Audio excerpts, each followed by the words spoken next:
मैं से उबर कमाई तो कि खर मम्बरा चो चो मम्बरा गया और इसको वीडियो रिकॉर्ड लोब हो साउंड तारबा यूँ पॉपुलर क्लास 1 दगी ना 4 बाउ दंगरा आई मथंग सिना थागलबनि ngasi de yaw mi sing do kan toro adu video da me ngo ko dum yare sida ai no jing ngasi collection to question da the ko CGL handak da thagi 2024 do adu gi TIER-1 da hangi ba TIER-1 da hangi ba profit loss question do akoi na hojik tai ba sida kam sanari ge do adu sing du khangna ba adu question collection to bone ba ko ahmad hais ke puksen sengdaba class em ni ngoko ngasi de joini to ba kamu do adura ngasai video adum class 1 dagi na 4 order 9 leira bani sina 5 subo iduni 5th subo class oidiba no so dum pira dai pdf tagi no tagi puksen sengdaba shopkeeper amana mana pot jon ba ke do ba lupa ku manga da jolen lawi adu leira puna ke do ba lupa ku manga leiri aduna masina pender duna ma ke do ra profit si not satisfied with this, he tries to make profit by pot khudingi gram kya kak thare ba 200 gram kak thare adu ta de what is the shopkeeper's gain percent I bane adu di akoina SP by CP pa lo khut pi do man ku manga le pot ku manga yo le natra samane ko adu gram sani sani kak tham natro kg mam da man kg 1 kg du man gram kya hurani 1 kg di kya no 1000 gram natra si mo ta man sinam du kya gram kya no 800 gram use to roidro sigi 800 gram jina CP sigi asumba asing weight oibum thopu dana SP mana lana sindar bisna CP ne hadro CP dana 800 lani SP dana 1000 lani si mana bri na ko yolum dru sung sai yare ko sung khang na bi be wani adu sani ka adi kya manga sani ka adi kya mari dilai po to manga yola kya tongi ja ama adu gen percent kya tare me am mari manung da moi ta di sa manung da di 25%. This is the answer. See the line very easy. Tay di live class ka muse ke do rozano. Yarba video ni ngo. Mathang kyan da obre sigida. Sig is faulty way se class number 2 da so class number 2 da sig question makok te or pan ta khram ni ko faulty weight ki even coaching yaw do mi mo na ba yeng bada haibi sang da faulty weight ki matang ta khram ni ko self la lan sina ba ge do class number 2 di yeng asu dum yan thar ni sidi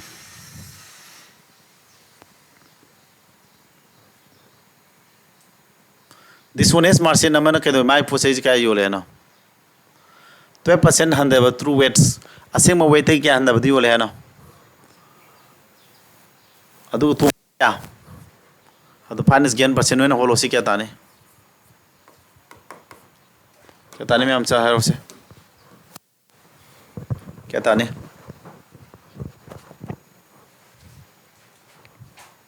हाँ sir इस पे थारो ताख बनी ना CGL Kanoi question नहीं ना वही वाने क्या हम लूना हंगी कैसे यूं आइना 40 weight collection तो बना थी को sum PDF to para ka na mathang manaw na hambu question to collection to bani faulty way to focus to lera me eko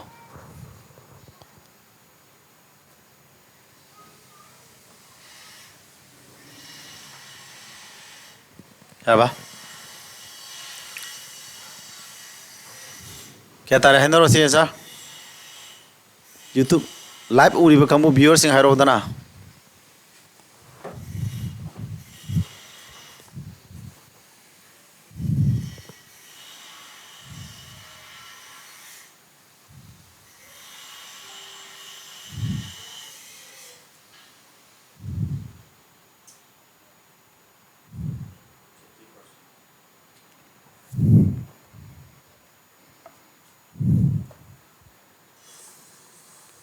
Sige kan o sem ciência todo não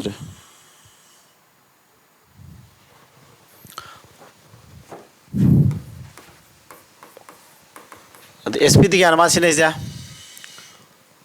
ten mana tuang is 10% tuang adi SP tu sam people tu sam tara tuang hem natro sam tara yo lem natro 10% tuang mana habis ya adi mana 20% less than the true weight asem weight 20% hand natro asing mo ito na sa mo ta di ma 1200 kya tara 88 or ni sima to thon ro adu kya tara sa ani ka di nipu ani ka di kya tara kai kya ma ta bra 5 amuk sina 4 adu di cp na 4 sp na kya 5 mari le po to manga yol ama thongi ko adu gen percent kya tara mari mong amo sa manong di kya tara 20 ka 5% hai ne ko haba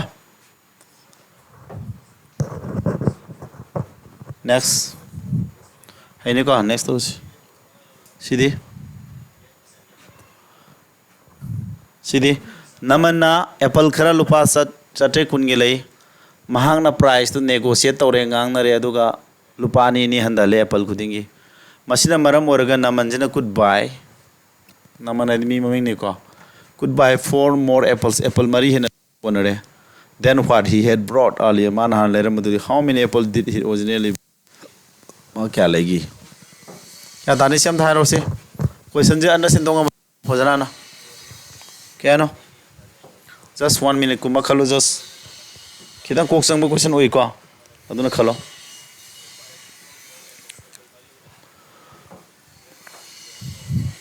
question je understand hana tawna faro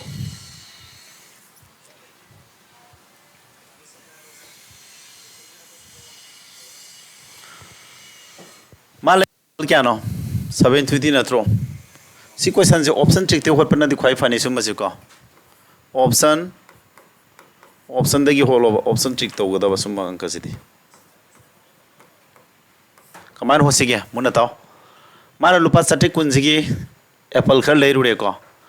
CGL 2024 hojik ngarang nan da thagi exam dugi ni ko exam jo haiduk tri dana TIER-1 ge mahang na price ngang naraga apple mam du lupa ni handa lem na tro price han ora maga hojik kya lupa ni khena ne ba masina mar morga maji apple kya lei ko na re hena mari hena lei ko na na tro man hangi how many apple he originally buy sida pyramid se man hana leiba number of apple do na tro option de hangi ja number of apple do ne si pyramid se number of apple do aina nga sai 44 ni khalo adudi pot maman do kya no sa price to kya 720 aduga number of apple ni lo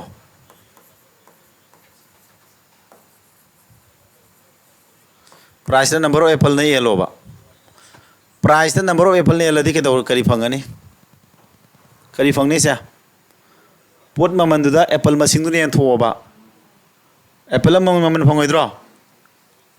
ai ne apple khara lupa same le re ba an apple ku manga lupa same le re ba apple am du lupa kya singane par apple da kya singane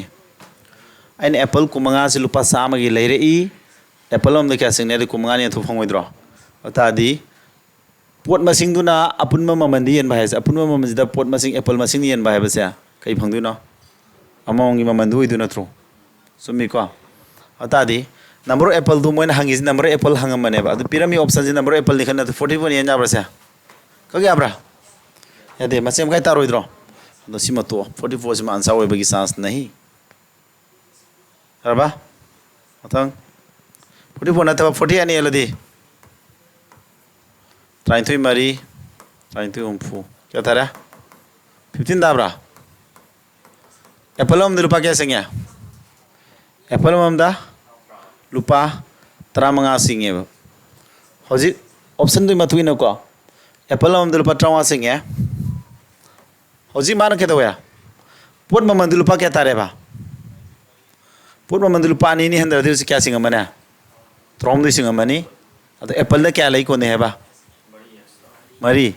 ado apple mari lai ko na di hana kya lai ko na ba option B na tra ko try to ni phui ba na tra ni phui ba mari wa kya mari hena lai ko na di yang khani thui lai roi dro ado samai di tu yang khani yelo yang khani thui na ado ka tar ka da na 13 da dong na tra angadra ngamoroi lale ko sia understand ori bai na ja sian sa oi bia deba check to pyramid data maning de hoker pai tarang kasi ade 720 sida ma 36 na mo hola je 36 हेल्लदी क्या तारे Apple मसिंग 36 ने खलसिन answer ने खलजेबा क्या तारा 20 ताब्रा लुपा कुन कुन भी Apple अमदा हौज Apple ममन से क्या हंदरे पानी हंदरदी क्या तारनी पा 18 ओइदु नत्रो अदो एप्पल दी मरी हेन लई कोन हेम नत्रो मरी लई कोन क्या लई कोन मरी 36 लई कोन मरी निफु कोन रोइद्रो निफु ने सिन थो ट्राइपन ताब्रा सुमा अदरो तो dia this is the answer option दी होत पन खै फने हमसे मनिंग दे होगत पाइ तारे यार बस्या मनिंग दे होगल होय गे तारा गदी कमाइन तौनी यो का हाना लेरमी एप्पल मसिंग दु क्या बा अद इक्वेशन सुमाय सेमो लुपा 30 कुन नत्रो हाना लेबु कोन एप्पल क्या हाना लेबु कोन एप्पल मसिंग x ने लौसलो अता x ने सियलो एप्पल मसिंग ने सियलो एप्पल मसिंग सियलो दि प्राइस फंगोइद्रा अदि हौजे म केदोरा एप्पल मरी हेन लई कोन हेम नत्रो मरी हेन लई कोन अदि x + 4 ओरनी को अदुगान ममंदी सि ममन नत्रो अपुन पैसा दु द एप्पल मसिंग ने लदी मम एप्पल मय ममन नेबसे आइनि से 720 बाय x साइज केन एप्पल मय ममन नु नत्रो अपुन ममन दु द एप्पल मसिंग नंबर ऑफ एप्पल दु नेबे x सी नंबर ऑफ एप्पल मसिंग दु x ने लौरोबा को अता दे हान योलमी एप्पल दु x होय तारागदी x न सी एन थो दै ता दु जि ममन ने एप्पल मगी अदो हजि एप्पल मरी हेन लई कोन हेर सिदि सिदा फंगी सिदा मके दोबा कोन अकोन बै प्राइस होय दुनि अनि जि लुपा के खेने गे लुपा नि खेने देना इक्वेशन सिदा तुम सारा होलो यार इक्वेशन सिमज ज्ञान दाब्रे अंदब्रा एप्पल क्या सटे कुन सिजु एप्पल क्या सटे नथे ममन सटे कुन सिना एप्पल मसिंग दु हेंगलक पसिना एप्पल मसिंग दु x होइबो यारे को अदो सिदा तुम होलने कसी अदो सिदी होलदि कमाय होत पताय 720 जी कमन लौरानी अदि मथता 1 x + 4 लावइद्रा अदि x न सियलदि x + 4 थुंगबा माइनस x + 4 से x थुंगबा सोमदा 2 नत्रो 2 न कथरा दि क्या था 360 ताब्रा सोम 360 into सोमदा मथता 4 by x square plus 4x तारबा सोमदा 1 तारबा अरे को अदि क्या तार से 360 4 पॉइंट होरो 4 सी पॉइंट अदि क्या तार 360 1440 तारबा सोम x square plus 4x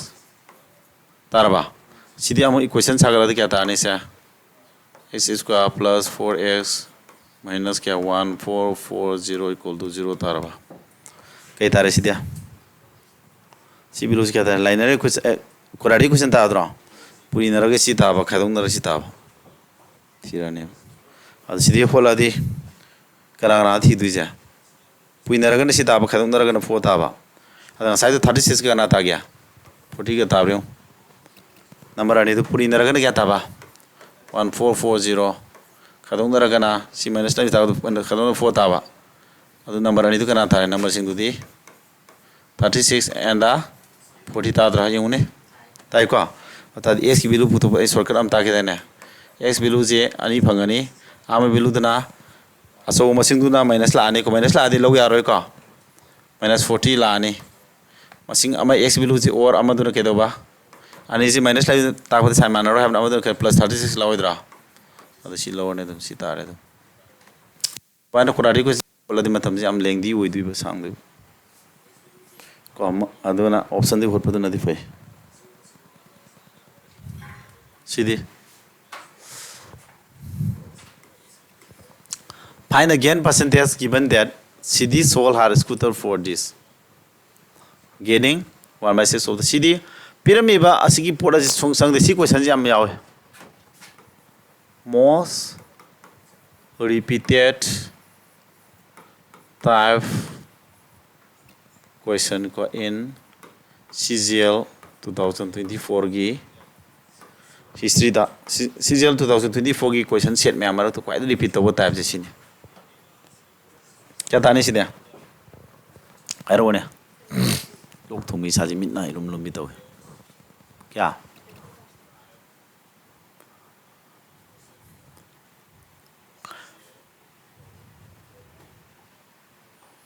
सिदी करी संगेबा असी प्रॉफिट % हम नत्रो गेन % हम मतम ददी ओरिजिनल वैल्यू दका होइदे मान सिदी करी है मान थोंगी जी क्या मान थोंगी जी 1/6 ऑफ करी SP हम नत्रो अददी SP ना 6 होय मतम दा गेन ना क्या 1 है मतलब गेन 1 SP ना क्या 6 नत्रो मा पुतो के ना फाइन गेन % पुतो गेन % पुतो क्या था के ना CP क्या था मने से लुपा तरुक तो मत अमा तो माजी क्या ले रंग मने फाइव तो ले रहा इधर गेन % पुतो के दी मैम गेन % गेन ना मतकता CP ना मका दे SP ना % पुतो कुछ ना तो लागतो जा गेन ने क्या 1 CP ने क्या 5 सिना 100 अदो क्या तारे से 20% इस तरह से समाय खुद करने को मैं हमसे दे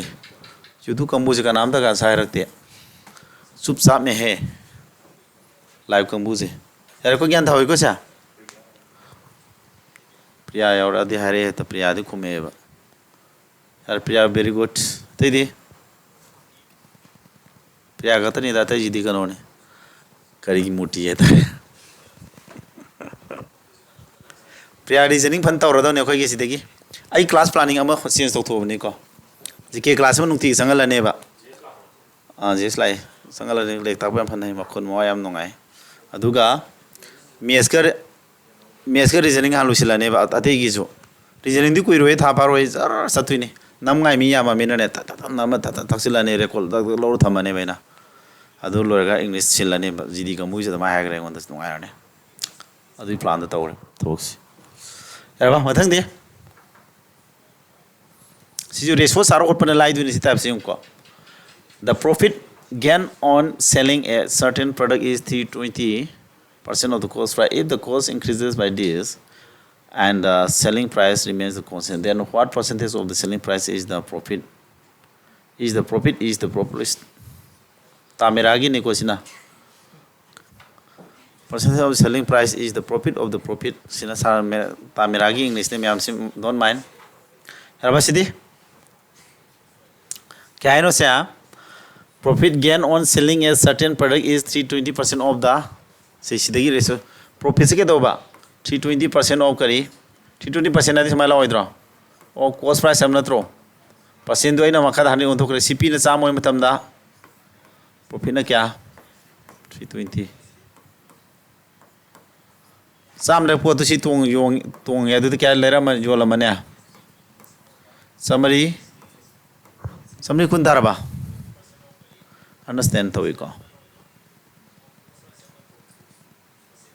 अदु हम के दोरिबा मानम नेक्स्ट के है नो if he increases the cost price to lupa 10% हेंगल लेब नत्रा selling price दी हेंगल प्रहमान है जा सि cost price क्या बा 10% हेंगल दी क्या तारा सि 10% हेंगल तारा दी साम तारा ने बा SP दु दी हेंगल ती है देना हेंगल थे मिना सेम 420 अदु मोइदु नत्रो सुम्ब्रा then what percentage of the selling price is the profit से के तो है no then what percentage of the selling price is the profit क्या नो हाना क्या सिद्धि क्या थोंगे साम तरह ले समरी कुन ओदि क्या थोंगे हम थे SP ने CP ने ओदि क्या थोंगे समरी कुन दगी सी साम तरह का दि प्रॉफिट पंगे यदि खदुंग ना दु नत्रो सो हम क्या सोम तरह नत्रो अब प्रॉफिट से माना है कहीं नो जे हंगी कुछ जे what percentage of the selling price की percentage क्या नो profit से profit से selling price की percentage क्या नो गी पर मन मका थंग देना selling price की percentage क्या नो selling price मका थंग नहीं नत्रा profit ने मथक थंग नहीं कोई profit percent पुतो फॉर्मूला दो पान यार होय को सिदा profit percent फॉर्मूला के ना profit का ना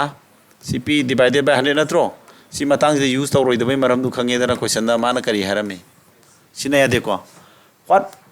percentage of the selling price is the profit से selling price ता पाथो का ना क्या दोगे नो हमने selling price मखा था मने क्वेश्चन है डिमांड तौर पे मथुई ना अदु क्या तारा अदु न्यू कमर्स इन वीडियो तो फुगलो को प्रॉफिट क्या 310 SP ने क्या 420 अदु यार है सिदा 00 कनराबा अदु दी क्या तारा तू का दी 21 दाबरा 31 into 50 divided by 21 लाने को mangom traunga sida 21 yelo क्या चल है तरे चल बतारेम तरे तरे तराम नहीं सभी ना सजा ब्रा सी तारबा ओके रेशोद होलो से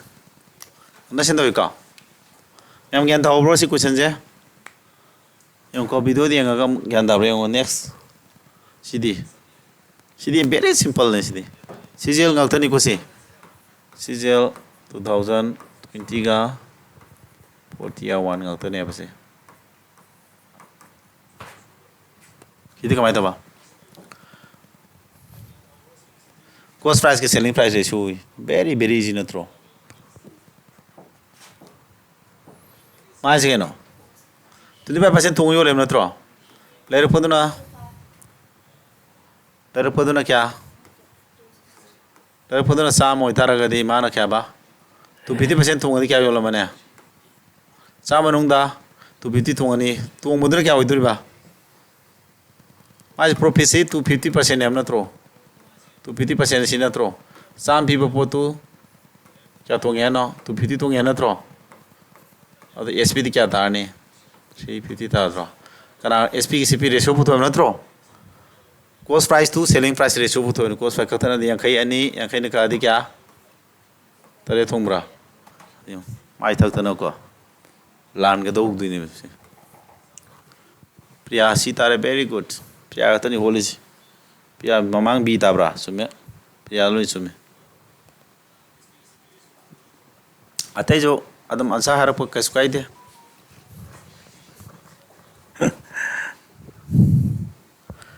केरिस सी तारे केरिस वेरी गुड तुम ताना तौसी दौने दा ऑनलाइन दा साथ खर लई वरी साना लेक ता नुंगाय दना या अखोय जिके क्लास नुंती गी रेकॉर्ड लहोलनी को नुंगायनी येंग जे हमता नोयम ता amti yang kelas narendra dengan ha kira sida narendra tu saya pengen mana feedback kalau kita orang pai message keren narendra next sidi ayo tu ya type question tu orang mana atra harus ayo video ulti class number 2 dia augi betul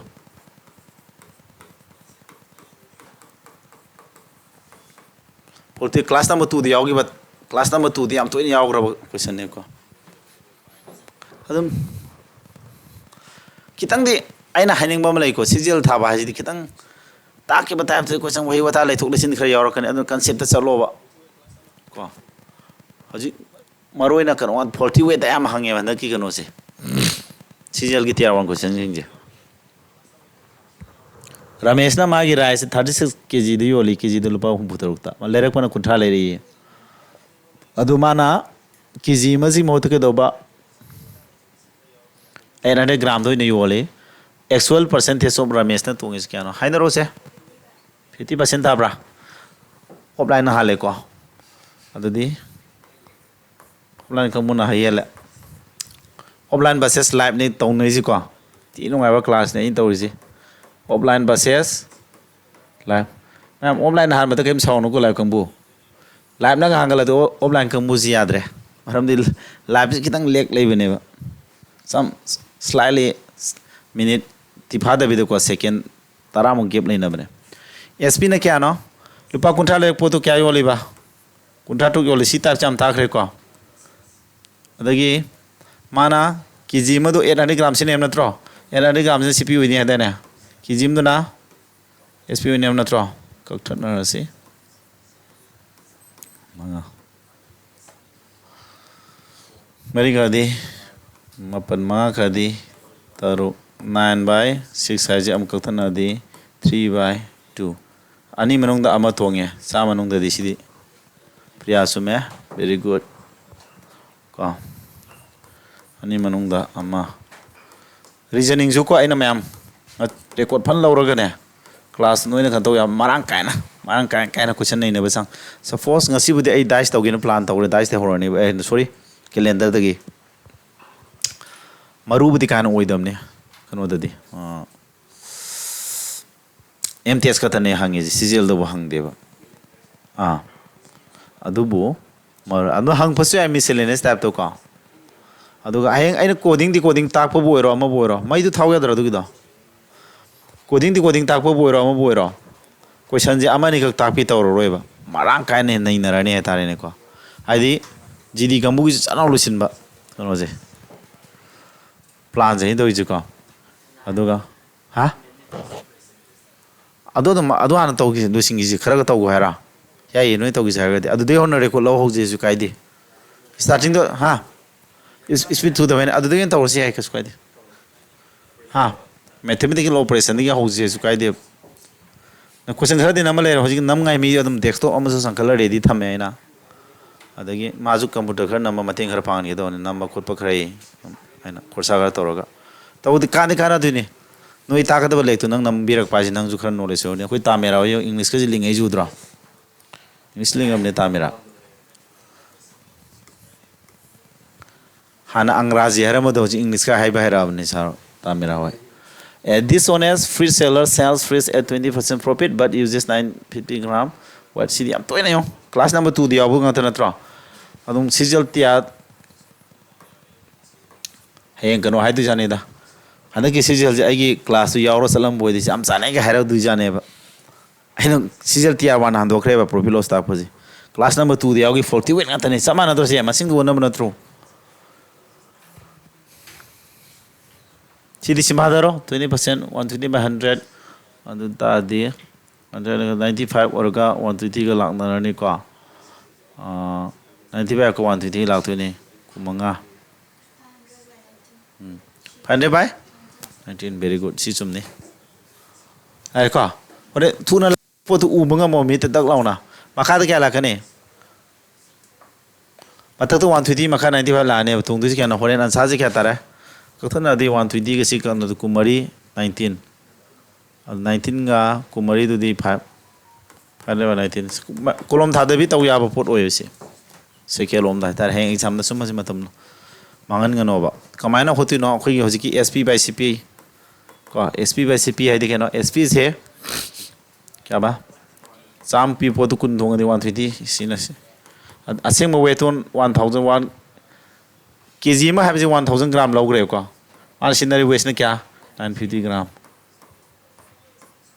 ꯃꯊꯪꯗ gram ꯀꯛꯈ꯭ꯔꯣ ꯁꯤ 0 ꯑꯃ ꯀꯛꯈ꯭ꯔꯣ 100 ꯀꯛꯈ꯭ꯔꯣ ꯑꯗꯣ 120 by 95 ꯂꯥꯛꯑꯅꯤ ꯃꯤꯠꯅ ꯎꯕ ꯉꯝꯃꯣꯕ ꯑꯗꯨ 5ꯅ ꯀꯛꯑꯗꯤ 20 5 ꯀꯛꯑꯗꯤ 19 CPꯗꯨ 19 ꯑꯣꯏꯕ ꯃꯇꯝ 20 ꯍꯥꯏꯁꯤ ꯀꯌꯥ ꯇꯣꯡꯉꯤꯅꯣ 5 therefore gain percent ꯄꯨꯊꯣꯛꯀꯦ ꯇꯥꯔꯗꯤ 5ꯀꯤ 19 ꯃꯅꯨꯡꯗ 5 ꯇꯣꯡꯉꯦ ꯆꯥꯝ ꯃꯅꯨꯡꯗꯗꯤ ꯁꯨꯃꯥꯏꯅ ꯃꯥꯅ ꯌꯦꯟꯅꯗꯕꯤ ꯊꯝꯕꯤꯔꯝꯃꯦꯕꯀꯣ 500 by ꯀꯌꯥ ꯇꯥꯔꯦ 19 ꯇꯥꯔꯦ ꯁꯨꯃꯥꯏꯅ ꯍꯣꯠ ꯌꯥꯏꯑꯕ ꯌꯥꯔꯦꯀꯣ ꯀꯤꯔꯤꯁꯁꯨ ꯌꯥꯝ ꯍꯩꯔꯦ ꯀꯤꯔꯤꯁ ꯅꯣꯡꯃꯥꯏꯊꯤꯡ ꯀꯤꯔꯤꯁ ꯊꯋꯥꯏ ꯌꯥꯝ ꯌꯥꯎꯏ ꯑꯇꯩꯁꯨ ꯑꯗꯨꯝ ꯑꯟꯁꯥꯔ ꯀꯨꯝꯕ ꯌꯥꯏ ꯃꯊꯪ ꯁꯤꯗꯤ ꯁꯨꯝꯕ ꯈꯔ ꯈꯔ ꯀꯣꯆꯤ ꯀꯣꯠꯄꯒ ꯑꯃ ꯌꯥꯎꯋꯦ ꯃꯔꯛ ꯃꯔꯛꯇ ꯀꯣ ꯗꯥꯎ ꯗꯥꯎꯅꯤ ꯁꯤꯁꯦ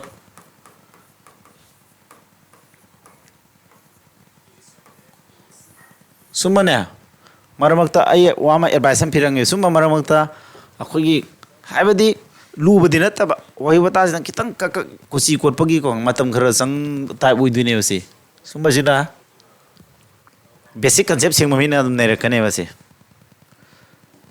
ꯀꯣ ꯁꯣꯔꯠꯀꯠꯄꯨꯗꯤ ꯁꯤꯖꯤꯟꯅꯗꯣꯏꯅꯤ ꯑꯗꯣ ꯕꯦꯁꯤꯛ ꯀꯟꯁꯦꯞꯇꯣ ꯀꯟꯁꯦꯞ ꯀꯣꯏꯁꯟ ꯃꯨꯟꯅ ꯄꯥꯔ ꯀꯟꯁꯦꯞ ꯁꯦꯡꯕ ꯃꯤꯅ ꯑꯗꯨꯝ ꯅꯩꯅꯦꯕ ꯁꯨꯝꯕꯁꯤꯗꯤ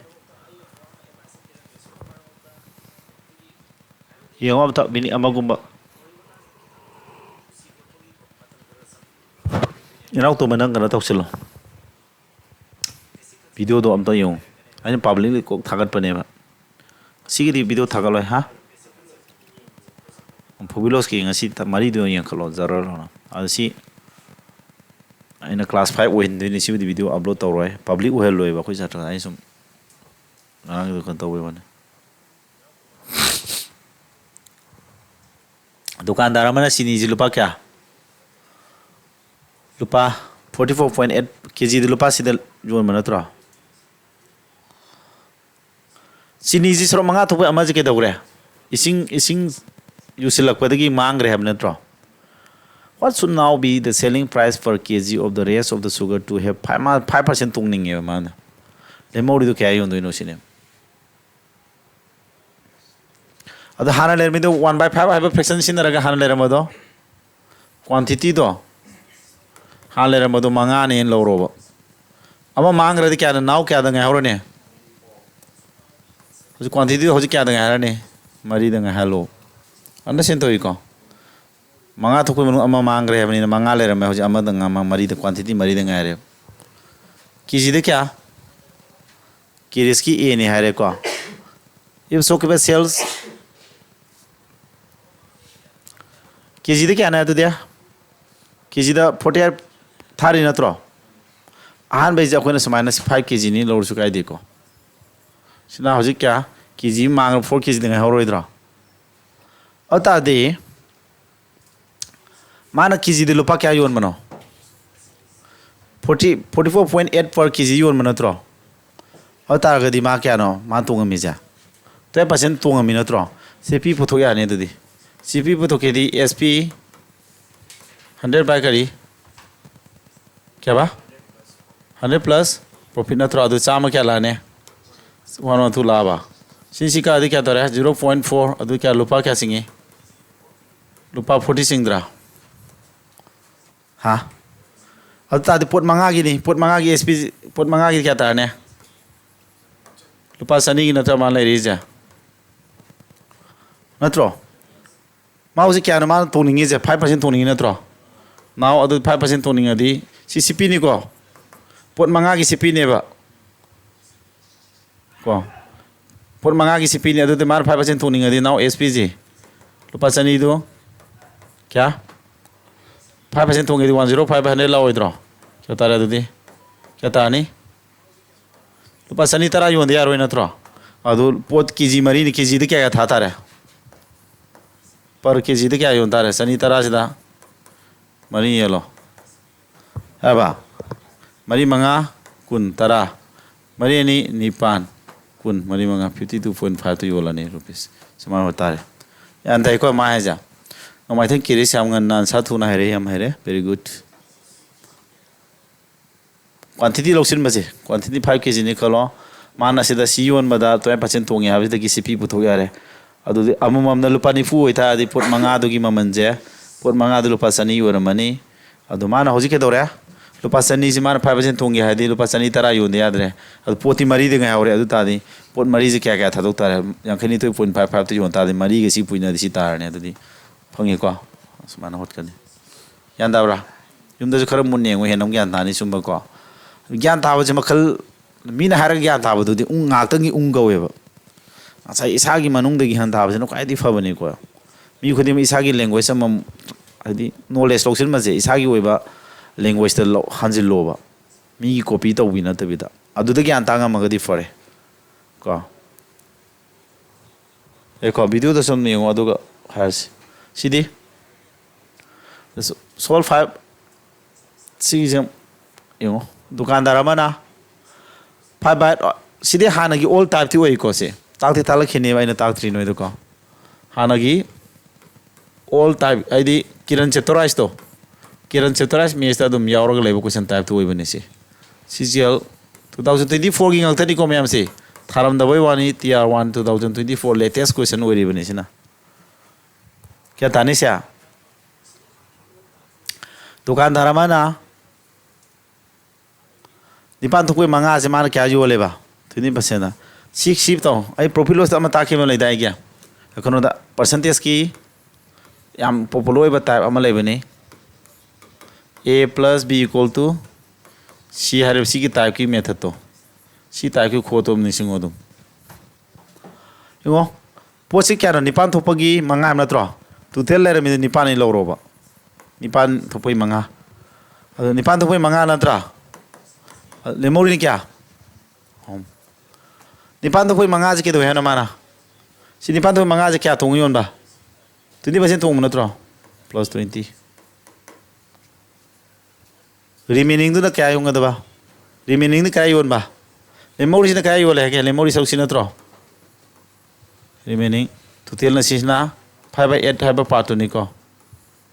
So, home to Sileco to tell 5 by 8 upon the Nepal Nipangi Mangato put the Pata and the Lemori 3 Tarico. Lemori is the Kadio Leva.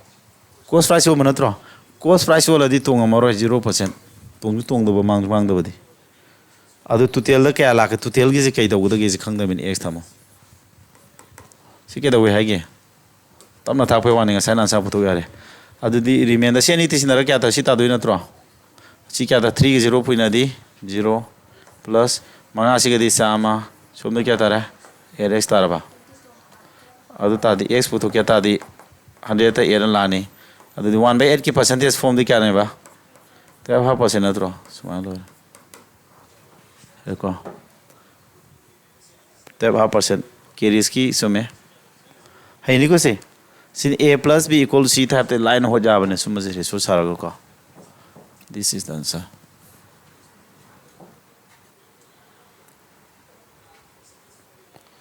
understand how ko mya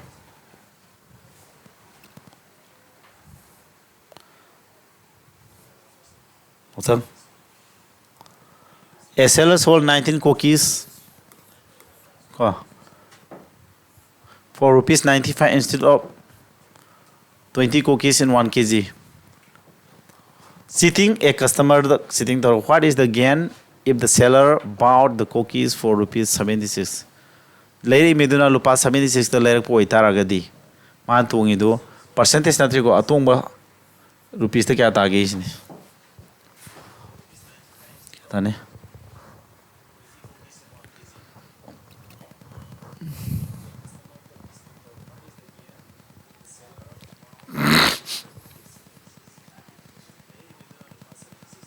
Hello. No mathematical operation the record lose her mena for mathematical operation the to for क्या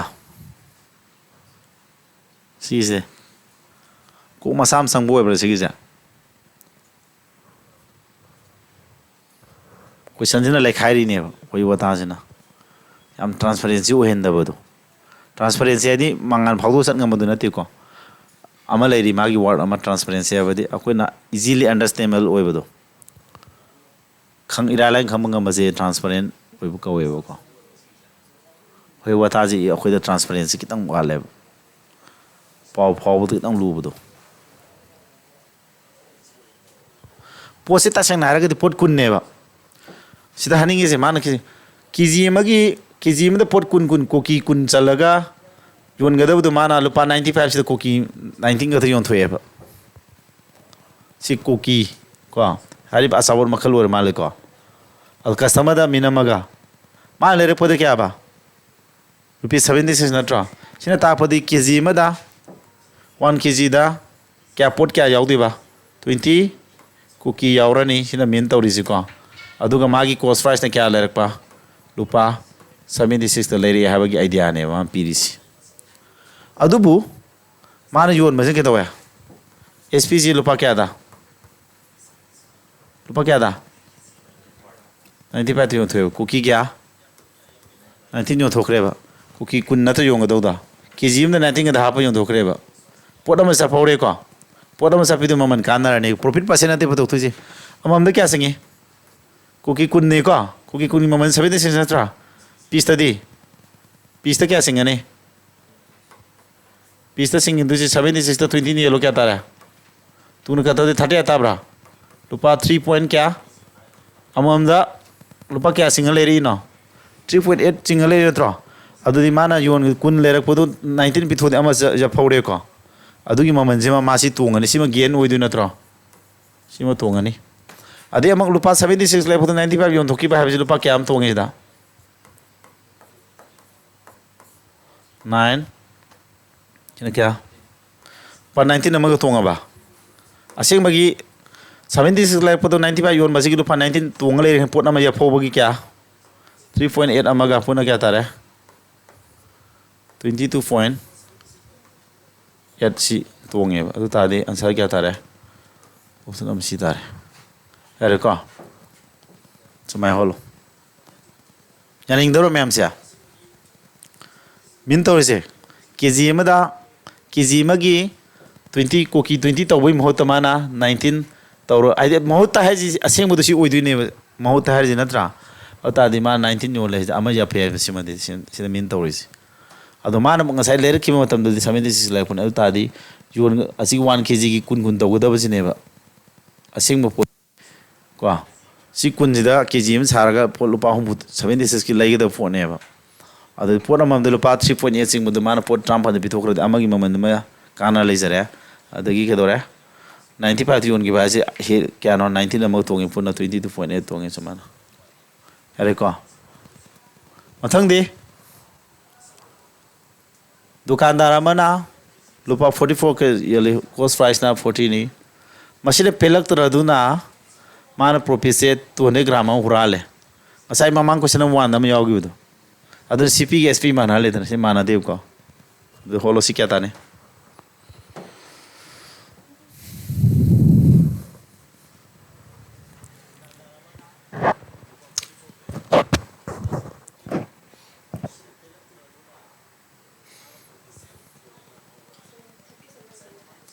क्या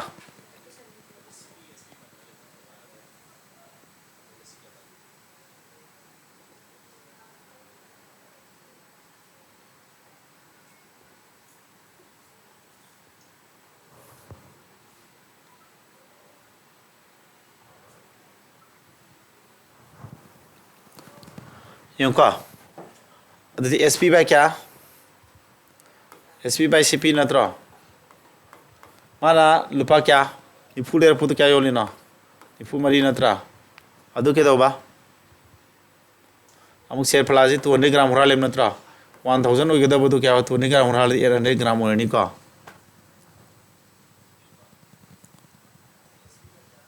पर KG packet को packet खुदिंगी 200 ग्राम हुरा नत्रो packet से क्या ना इसको sale price at the rate of this पर KG whose cost price this for no say with this try to increase his profit by removing 200 grams of rice from his packet rice packet तक kg mam salam ngani ko adu sumai la ne adu kya tar se sina mari sina manga natra mari ka toladi 11 manga ka adi kya no nipan adu 11 by kya la 8 cp ne 8 kana 11 yon by 3 to ngadro adu gain percent kya no 3 by 8 Sidi ngara ai simba pu higher money da kya 37.5% natro and hagi bodo 1 by 8 ki value 3 by 8 ki value 7 by 8 ki value fazul aida na 1 by 8 da 12 half natro sina kya 37 half natro sina 87 half point haragan 87.5 sina 37.5% na 12.5% sama nei ko si simpa putho ai toina hangan mane ngara haya dum yawre isine basi si phaw kamuna de without calculation tawduna sachat answer haiba ngam isine adu ai sumi yeng bada 40 wet nga ta hangi ko ai kan de ba sum pareng sana question jaina pdf si par thirak pada yawro pochin hot pane ba sidi so ngasai si yam toina kaman ba type si yam toin thing nei ba collection tawga si type si mas sai jom yawram to try to ngamre yawri dana am toi thing ne tare masing mana brane ha masing di khene yesi asi khena bane percent mana bwan asi sangde ha asi di sangde ba asi de khena bane moi to ji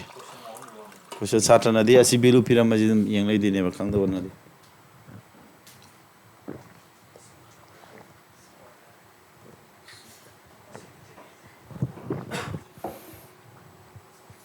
ya basa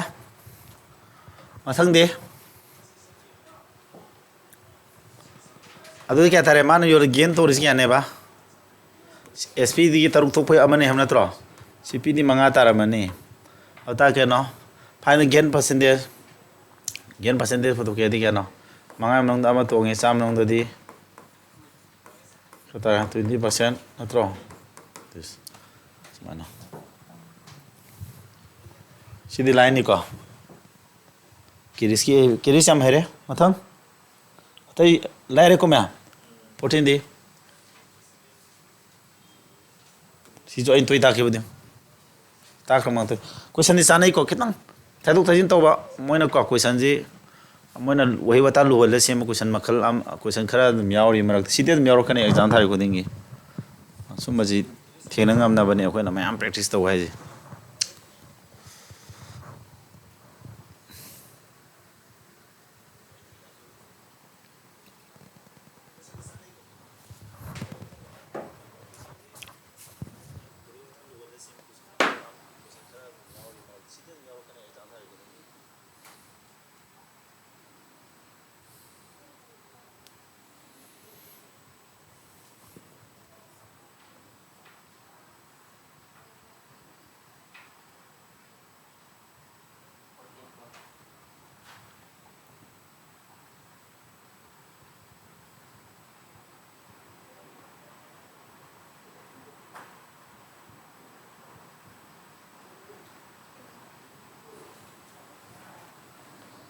क्या था बा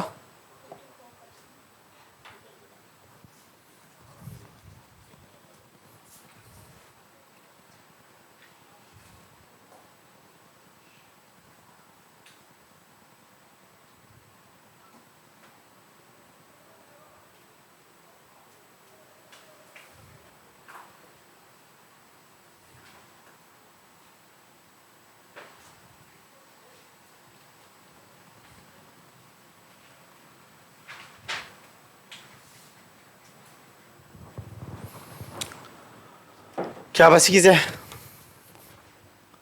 क्या था ना रे माना के दो बा लुपा 144 जी वन मतम दा आम और मकन दिस मखा थम वदने 20% लॉस होब नत्रो अकोन मन करी वे बा अकोन मदना क्या तोंगदगी सि पुथो गेन परसेंट दु पुथो नत्रो गेन और अकोन मद ओइदुसे गेन नत्र लॉस से क्या ओइगदगी सि पुथो है बा इब करा योन मतम दा तू एर योन मतम दा सि आई समाना थमै मोंग ताखरे को आम एसपीसी हो कांदा ओइरम कंडीशन मखा थमो अकोन बा ओहेनिंग कंडीशन मद थमो अदु कांदा पुथो है रे एसपी दुसि थमो है अदुदी सी एसपी सिना सि थमदु नत्रो आई ताखरे सिदी ताखरे को सि हानगी एसपी इनटू मांग मनी ना से चाम खुनि बा मांग 70 का क्या तू मथसनि खंगदबनि गाते एक्स थमगा सुम तो हैदाने दे खंगना तारानी लोर सि थमबजी का हैरदी यारे सिदी तू ताराबा 70 सि पुइना दे क्या 144 ताराबा सी एक्स 144 चाम दे क्या हली चाम दगी हेलगना तोंगी चाम दे 44 हेली को चाम दे हेली सौतु क्या नो 44% गेन तारानी चाम दगी हेलगना गेन चाम दगी तारमगना तारे सरुतुना ताखरे बसी टाइप से अदुना गेन 44% क्वेश्चन सिदा लेत्रे माइजी को लेतबो थ आइने इतारे क्वेश्चन दे 53 मु कलेक्शन तौबने बको तामेराना कैथे नंगनबो को हैरे बोरी तामेरा शॉर्टकट यावना हैती शॉर्टकट हैरे चावरमिना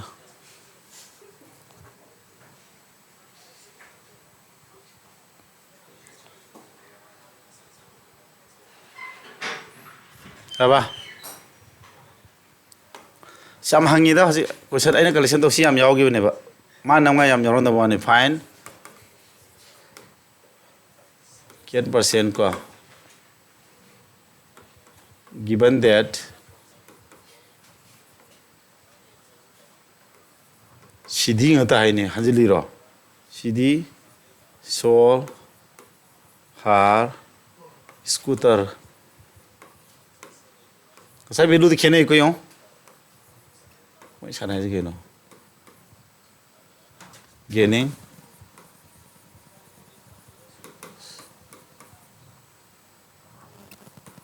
मेरा YouTube viewer sing na ni मेरा हरगा सागी वीडियो दे हम पॉपुलर होय दु नत्र गाय सब ता मेरा मम्मी दे पन चले हां mo video da puthoga pan powder ga tharaga mang da lefan gi sini me ham ta mera ga khara le de hang pe ta mera dam ding jagi ga harak puje ko ha chi adum yo sai hangi du ne ba si belu di khene ko si di khena da si de sana ba ne ma sana ji aina sum question collection da ode sum theng na ba si answer de dum ngasai dum ta ne da si da ka oi de percentage पुथोपगु मद दी के दरा gaining gain जे 1 थोंगे kana SP 6 ओइ खान दा CPD 5 ने मंगा मंग दा तोंग भाई दि चाम नंग दा 20% ता दोले यावरी अदुम क्वेश्चन अमुक सु यावरी हंजन यावरी को क्वेश्चन सिना तब फजब यावरी से हम तरोंगे को इन नमनिंग ब क्वेश्चन नमक तरे Ramesh process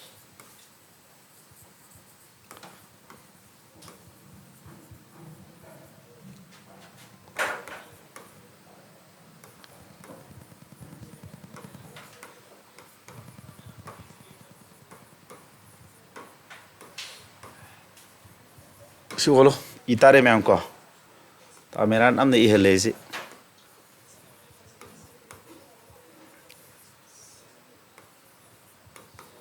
nam sama ir ta adi matam sang ni ko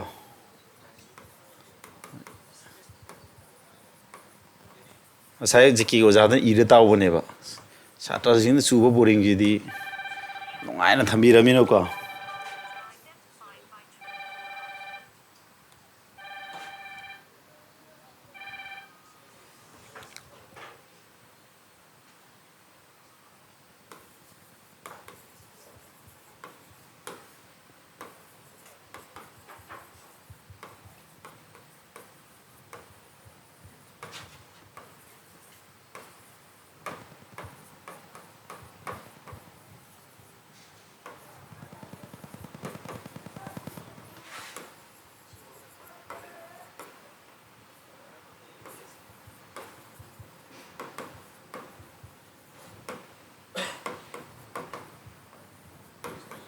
Gen percent putu hai semana.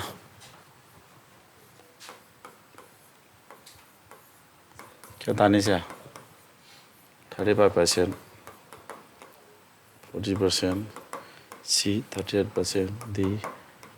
44%. Sini.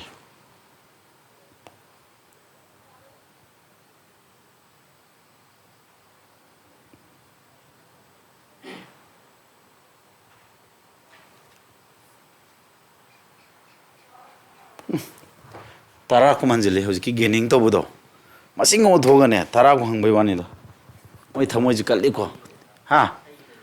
TCS na kan me thamoi ji ko gaining do haram bilu do thoga ne tara ka hangbo wani answer sab man do ne me yauri yamna ai collection yam to gi ne ba ta mena nambiram do wani khetare se sita ama ghot ke ji bolo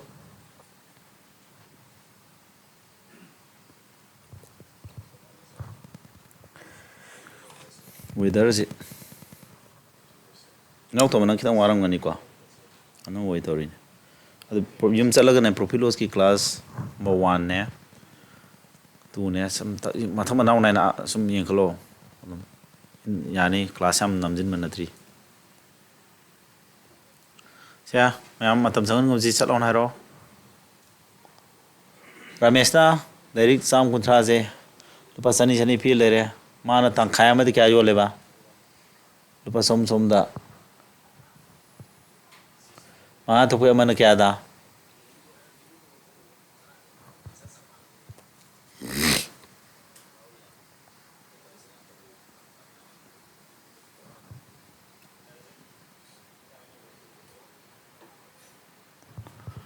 ngo sidi samana sana ga dabne siang ka ji aru bu sing de ko ma le exam kuntra na tro sam kuntra ji ki maman kya ba lupa sani na tro ada punna kya tarani sam kuntra into sani kya tara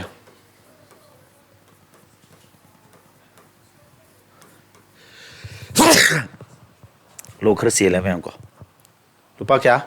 ing ba gol ko ji ta gol le ba 2600 na tro ma tang khayam de kya yo le ba lupa som som na tro CCP phange ko SP gi mo hol hol SP gi SP ji ke no tang khayam de 65 na tro 65 lupa kya yo de ba som som adu ta de kya na SP bu to SP ka muni ko si sini SP le re SP bu to ji 65 si ge di omanga tong tu try pan trampan na tra si yo le tang khayam ma saruk manga thukwi 1/5 adi manga thukwi ama na tro sam kuntra si gi manga thukwi ama de kya na manga ni tarak 26 na tro ha adu kuntaruk sina kya yo le ba lupa kya da 350 yo le na tro pur maman buto pinarok kuntaruk ka 35 pinarok 26 ka 350 ka pinna 35 han pinna jare ko abra manipuri di 70 da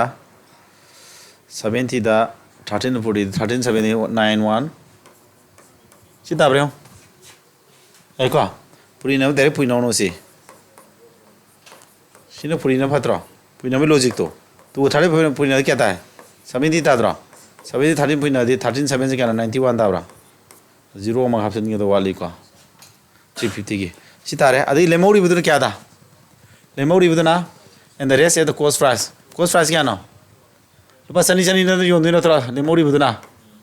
cost price lupa sani le ko ne ba lemori pot kya no manga tar ko di amma to tar ni pa 91 tar ba 91 mapal lamaga kuntra maga di kya no kuntra pa natro tatina lem dro si ani ji pulaga 90 kya tar ge 91 ne ba adu 130 de gi 91 kha do tatina lem lemori 39 ja cost price lupa sani di ontare adu di anipan trying pan anium taruk 780 tarba 0 ni sumana si yole ata total se SP total CP SP put ho kya no apa mala thana madi padani 9101 7801 pan mapan taramari ama khut pore trying pan trampan kuntaru sinatra ata de ma le na kya 2 CP na kya 260 ani om SP na kya 3640 ani अद क्या तारे से 0 नहीं कंथन नरो ratio होपन फत्रो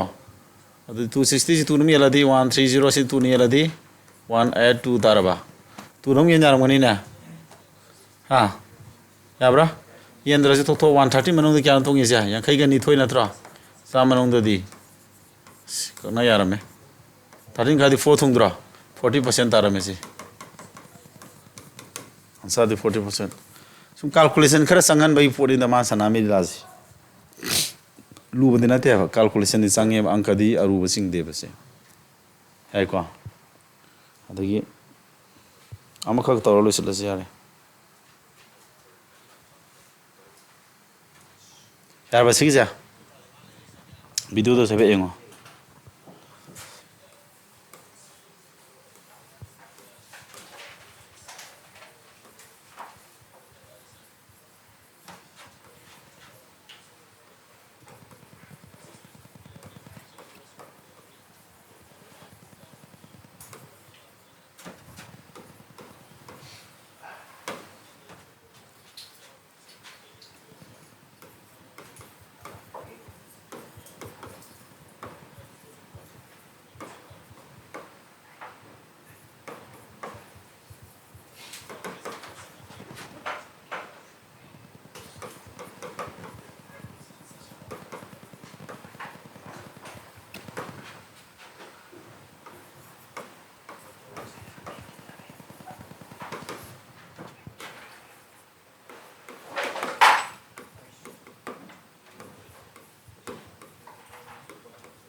different semuanya ira lek tak lah di salah boring am suni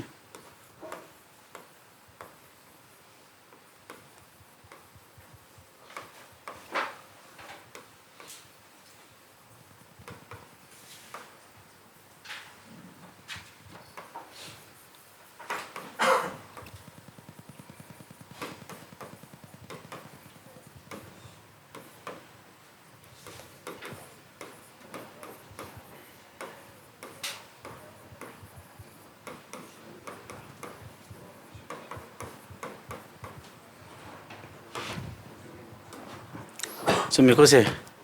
yang masih dikit ada si taruh lusin je kau lupa mana table lama sofa ama gimana lupa lising ku nipan lere amadara 10% tonge amadana 15.25% tonge apun madana 30% tonge cost price ani dugi sofa gi ga table khena putu sumang khasi allegation panyai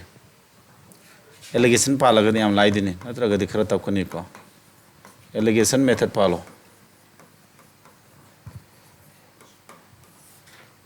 Ahmad mana क्या बा 20% profit होंगे हम नत्रो क्या दा sofa दो ना क्या sofa तो थोंगे से 10% नत्रो प्लस नहीं को मांगा अगर मैंने सिना गदबा अदगी टेबल दो ना करी टेबल थोंगे से प्लस क्या 15.25% नत्रो मामाने ओवरऑल अपन बगी वे ना तो मुझे 13% नत्रो सिर्फ मैं थंग दो नहीं को allegation क्या 15 से क्या तो 2 point क्या 2% क्या 3 था बा सी रेशो साधु ना त्रो सी रेशो साहब से किधर नहीं खम्बरा पोई मतलब दिन अनी लाइब्रेरी ना साम पुरी दी 225 तारा बा अमंदना 300 तारा बा कुमंगा मा परसेंट कुमंगा क्या तारा अदो मामानी सी ताक CP रेशो गांता ने बा CP सिना कना टेबल गी सिना CP ऑफ सोफा गी सिना टेबल गी रेशो इधर ने मामानी डिफरेंस क्या था difference क्या ना difference 1 unit ना त्रो 1 unit ने रेशो द 1 unit वो असेंग में द क्या नो मानन अदु पुथोक्तुई ने बा मामानी पुल्ला गति क्या था करम्बा करम्बा सिरा तो हमने मिना सिंग ब्रेक मनी द अरे को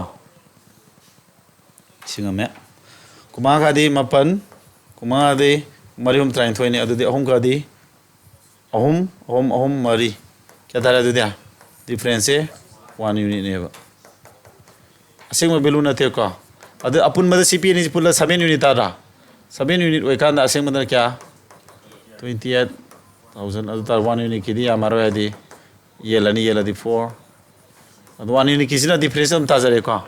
adu 4,000 b tar ni sman allegation palaga ko phasina lai allegation pandraga su holo dum khas kai de ko